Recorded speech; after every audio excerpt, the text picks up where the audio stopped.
This is Judge Joe Brown, and we're listening to We All Be News. News-free Dixie for the 21st century.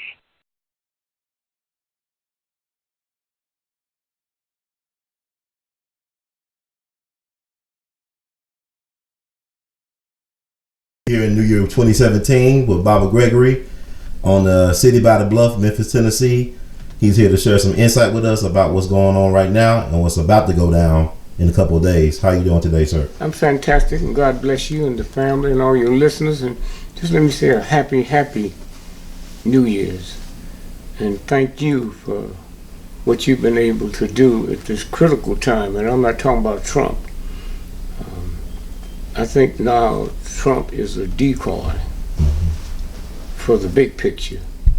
There's a planet circling around, that's been circling around that they know of since 1930. And that's what the space program is about. It ain't nothing to do with no war. It's all the mighty nations have come together. And that's what the games are about, to get your attention off of. Someone called me on the 13th, Friday the 13th of this year, and said, check out the two suns that's in the sky in California. And we did.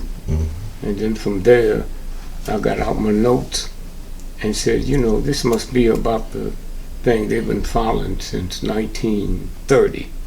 Now first, NASA is not about space stuff and missiles. They were put together by mighty nations to track this huge thing they picked up and didn't know what it was. And at that point, it circled this planet 42,000 miles every year. Now it's circling the planet 42,000 miles every 24 hours. They know how close it's getting. So then we asked the question, if you were one of the bright scientists in the world in climate, and I'm the second most in the world, so how can you see one thing and I'm over here saying, oh, that's not happening? That's a game. You know, you can't sell me two Rolls Royces and one is saying it don't work and the other one said it do work. I mean, and so what we're looking at is this big lie. And I guess it's not a lie to them. They're not hiding this to protect us.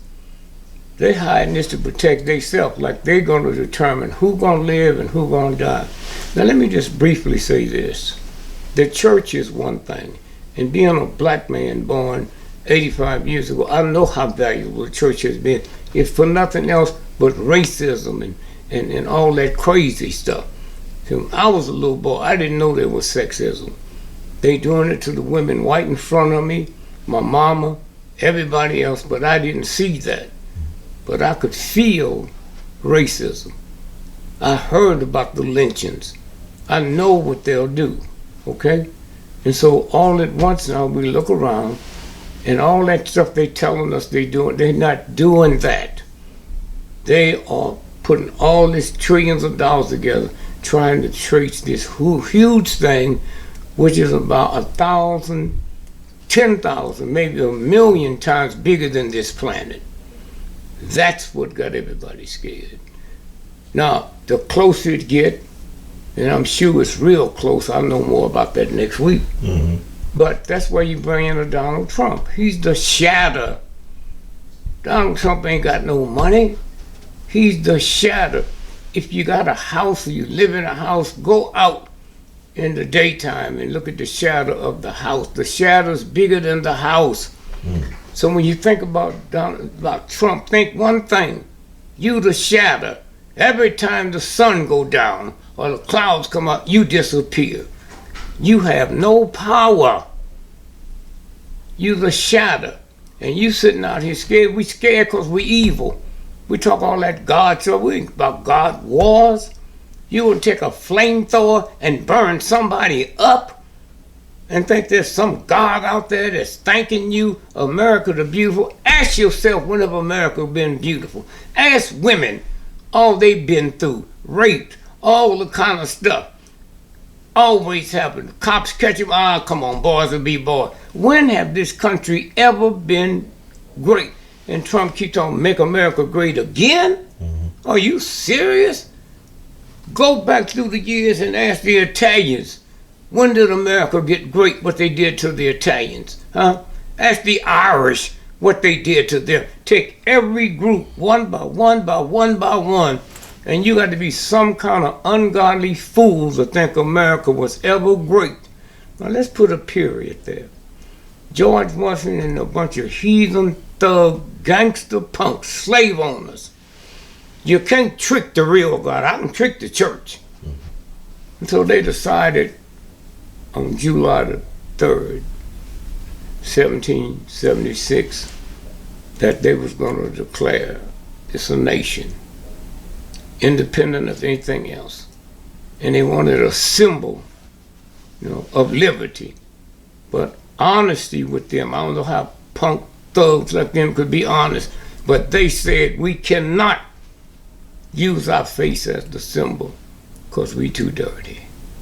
And they looked over in Philadelphia where they were and said, oh, see that bell there? Let's polish that bell up. And tomorrow, July the 4th, 1776, we'll hit that bell and we'll call that the Bell of Liberty. That will be the face of liberty since we can't be it. And the next day at 12 noon, they hit that bell, and that bell cracked from the bottom all the way up to the top. Cracked. So when you go around the world and look at the symbol of liberty in America, it's a cracked bell. And you too dirty and nasty and filthy to even see that. And the universe of God fixed it so you couldn't even turn it around. So anytime you see the Liberty Bell, the symbol of liberty in America is cracked. And it's been cracked. And it ain't never gonna get fixed because you're not in charge. Your army's not in charge or nothing. Now we look now, and there's a handful of people that knew what was coming. We old black folk couldn't read and write. So yeah, there's something big gonna come down here and get rid of all of us. Thank you, grandmother, because all of us is guilty. And so what we looking at now, you're looking at the news people that don't know nothing, And so they're trying to figure out Trump. And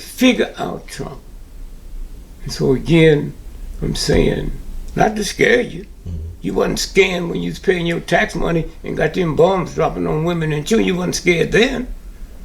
And so you live in filth. You live here, prostitute houses all over the world. That don't bother you.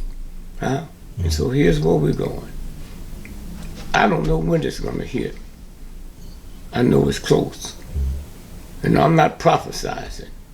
I'm talking about what you feel.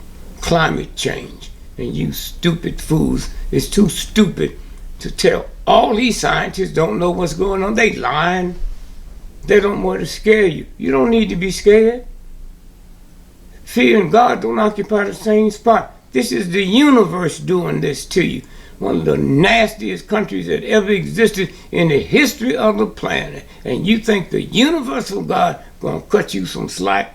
Well, if it do, then I know God ain't God.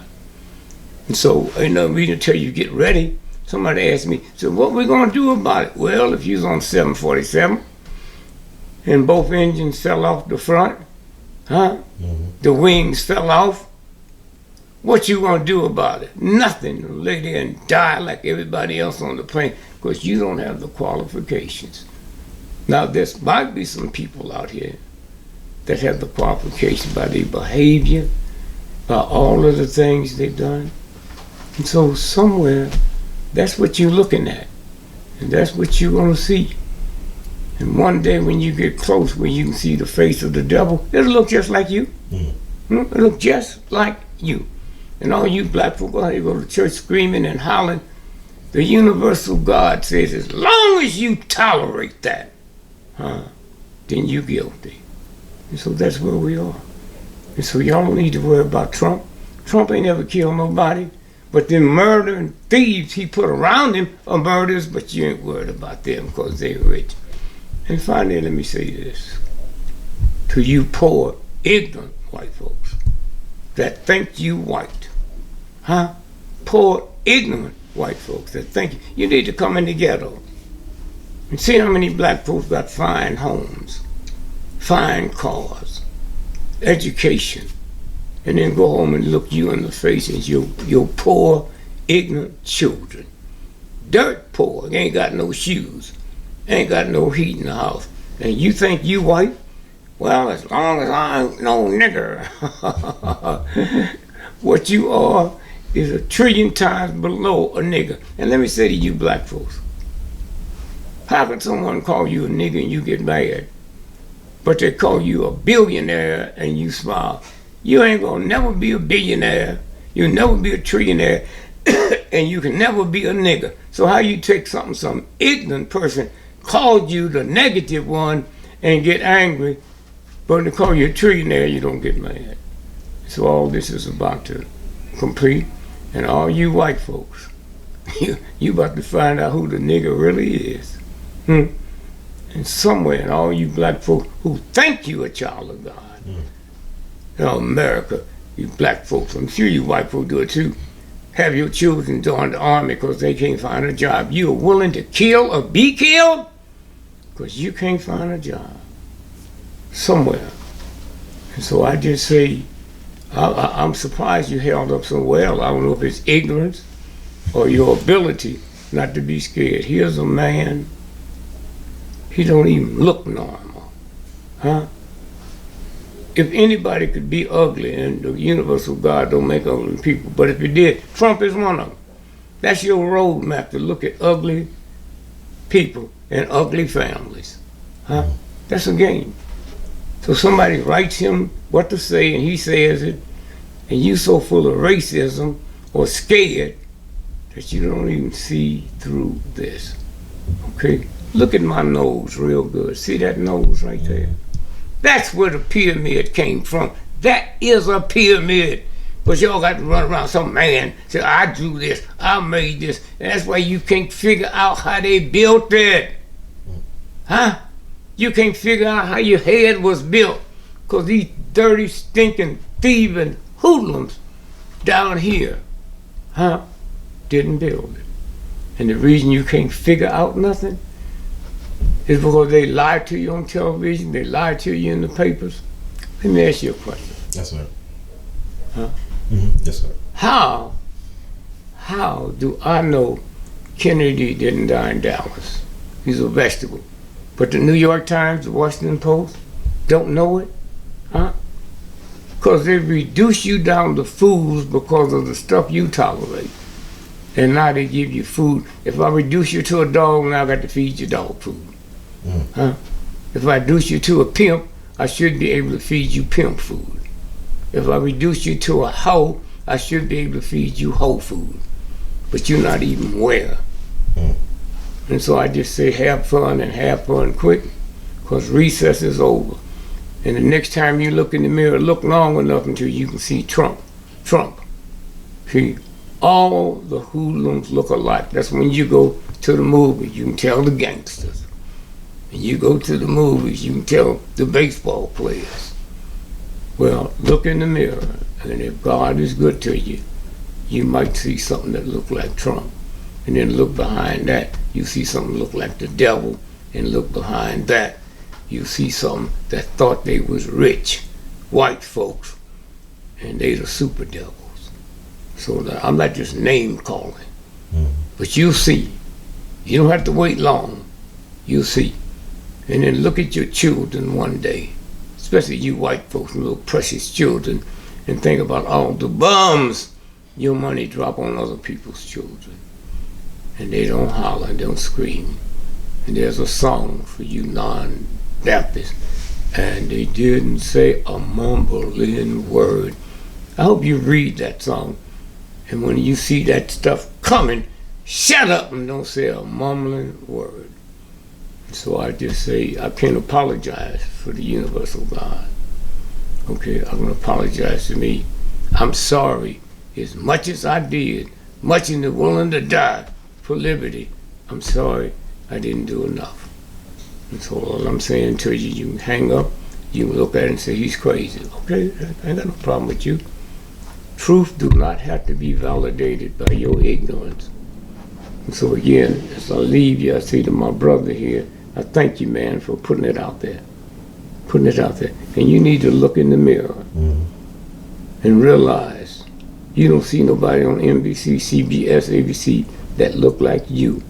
Your demeanor, your everything, okay? Because truth don't look like nothing. It's a feeling that you can feel. And I go all over the country and I see people that hear your show. They know your name, man, okay? They know your name, okay? And so again, I just say thank you, your family, and all the times you've been away from home. I'll be traveling, 6 o'clock in the morning, somebody knock on your door, you drove all the way to see me. What's new, Doc? And all that. So again, a new year. Bless yourself. Because I don't know if we were there asking God to bless us. That's right. So bless yourself and thank you.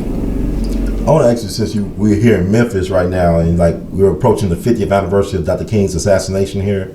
Next year, what are your thoughts? You know, you did a sold-out concert. No, let me say this here. I got a plane I got to catch. Yes, sir. And this is not a subject. I know about it. I know King didn't down the balcony. They smothered him to death in the hospital. And I'm not going to belittle that knowledge. Yes, sir. By doing something short or the shortcut. I'll give you the full story on what happened to King, what white folks was involved, and what black folks was involved. Yes, sir. Thank you. Well, I ask one more thing. Yeah. I want to ask you this. I know since this Sunday was interesting, we had the passing of Bishop Eddie Long, and your thoughts about him and the black church. I know you speak very highly of the black church. But what are your thoughts at this time? Well, remember, no black preacher can represent the black church. I'm talking about the days when you could be lynched. I'm talking about the days when a cop could pick you up. You had nobody to call but the church. When black folk got arrested, either honestly or fraudulently, the church put up the bail. All you black folks running around talking about the black church this and the black church is that. Man, y'all go to hell. Huh? When it wasn't no hospitals, wasn't no insurance, you could go to the black church. When you got busted in the middle of the night and called home, your mom or dad called the minister, and the minister called the sheriff and said, so-and-so, and said, let my man go, we'll come down and straighten it out tomorrow. That's the black church. That's what the black church was. When the mob got to chasing you, ran to the black church, the door wasn't locked. See, when you look at the police and law enforcement, and them jails was locked, they make you think it's to keep me in. No, it's to keep them in. Okay? They the negative force on the planet. The police. Okay? And y'all talk all the talk you want. But here's what I want you cops to do, black and white. You know what happened to black folks and minority folks and Jews. You was part of it. But now before you go to sleep, get your family and ask yourself, did you ever see the day that you all would feel the same way my mom and dad felt when we would leave out? Will they come back? Will the cops kill them? It's on your table now. You never thought your family would feel the same way. And I hope you have the integrity when you get off is go home so they can see you, because you don't know if that's the last time or not. Not drinking with the boys and your family at home say, I wonder where dad is. He got off at so-and-so. Well, what go around, come around. I don't wish nothing on you. I've been knowing you. Okay? But I just want you to see, did you ever think when there was black folks drugged out, that you shooting in the back for drugs? Did you ever think you'd see today the #1 drugged out state in America today is Utah? Huh? And when I go there to interview folks, first responders say the reason we can't help them is something about mamas. They want to clean up the house before they let us in. And by the time we get in, we lost valuable time. Okay? And so again, you know, look at what's happening. white women, got all the opportunities in the world, but you can't get there. Okay? You ain't got no car now. You see the Apple commercial, buy one suit, get 7 free, and y'all don't know what that means. So then again, let me just say thanks to this brother, and thanks to all the people in the civil rights movement that was there, not just willing to help you, but willing to die. I was there. I never saw a black person or white person in the movement. A man run. Think about that. Soldiers run. Get up to a high hill and then shoot. When we stopped running, thank God, Dr. King, we didn't stop like the movies and pull out the gun and turn and shoot you. We say, bring it to us, baby. Let's check this out. See if the thing you into, America, and the thing I'm into, and see which one's gonna win. So thank you. In the words of Great Gilton, we love you madly, Brother Gregory. Thank you so much, and prosper a long time in the year 2017 and beyond. Thank you, my pleasure. That's a game they play, huh? It look like, but we don't get the truth. This has nothing to do with what you just said me. But if you take Bishop Long, Reverend Long, right? And everybody thought he got busted from homosexuality. Nobody care about you being gay. What he got busted for, he was over there in Africa dealing in black diamonds, and the white folks say, let's take him down, huh? He's over here messing with something. And let me tell you something else that nobody asked. You see these mega churches that black folks have? Right. Mega churches that's like, 30, 40, $50 million. If General Motors can't get along, how some preacher, most of them ain't never been, they gonna go to a bank and get that kind of money? Where do you think that money's coming from? British intelligence, okay? Oh, wow. All right? All right? And so we sit here and things that they tell us to go along with, we go along with. Things they don't tell us to go along with, we don't go along with it.